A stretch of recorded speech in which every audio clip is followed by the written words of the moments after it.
akan kita lanjutin lagi ke soal yang nomor 6.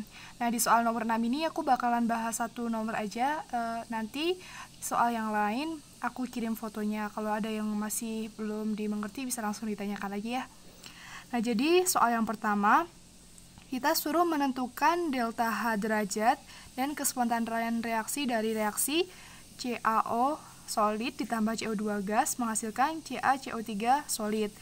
Nah, untuk mencari nilai delta H ini, delta H derajat, itu bisa kita peroleh dari delta H derajat produk dikurangin delta H derajat reaktan.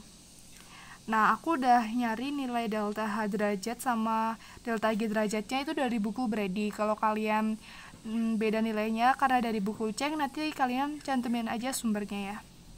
Jadi yang pertama, delta H produk, berarti kan produknya itu CaCO3. Berarti kita masukin delta H dari CaCO3. Di sini tuh nilainya negatif 1207,1. Jangan lupa satuannya yaitu kilojoule per mol. Dikurangin delta H dari reaktannya. Nah, reaktan yang pertama kan ada CaO.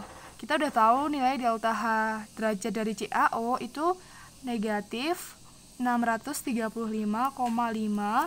kilojoule per mol. Ditambah dari delta H CO2. Kita udah tahu delta H CO2 itu nilainya negatif 393,5 kilojoule per mol. Nah, udah kita tinggal jumlahin biasa aja. Berarti kan ini yang produk ada 1207,1 kilojoule per mol.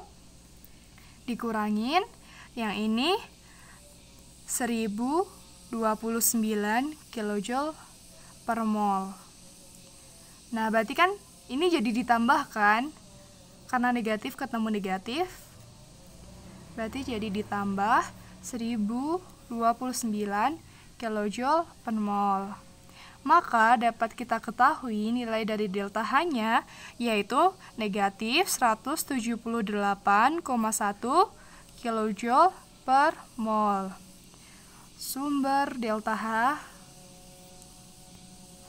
nilai delta H-nya itu dari buku Brady. Nanti kalau kalian nilai delta H-nya dari buku Cheng, kalian cantumin juga ya. Nah, yang selanjutnya kita suruh menentukan kespontanan reaksi. Nah, kespontanan reaksi kan bisa kita lihat dari nilai delta G-nya.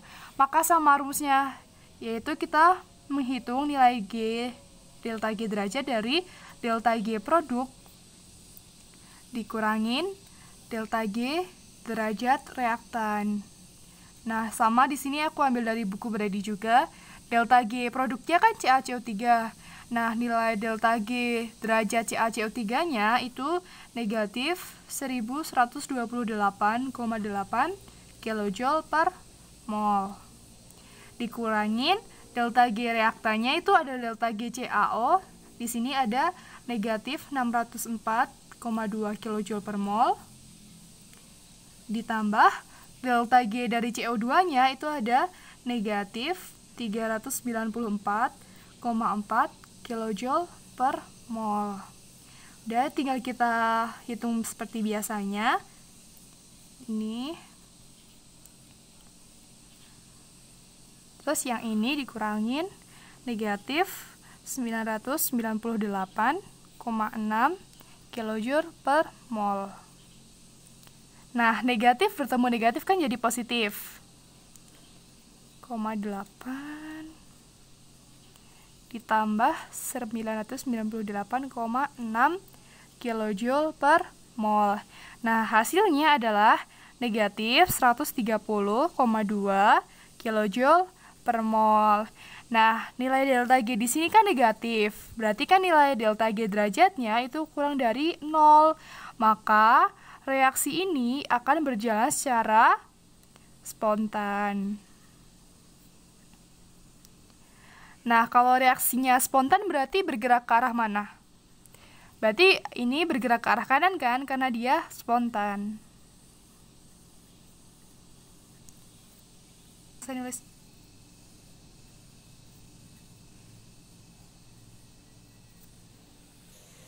Nah, jadi step ini bisa kalian ulangi lagi untuk mengerjakan soal yang B dan C. Namun nanti bedanya lihat dari koefisiennya. Kalau seumpama koefisiennya 2, berarti 2 dikali delta H dari CaO. Kalau koefisiennya 3, berarti sama 3 dikali delta H dari CaO. Gitu. Nanti aku bakalan share jawabannya lewat foto aja ya. Tapi secara umum cara pengerjaannya kayak gini.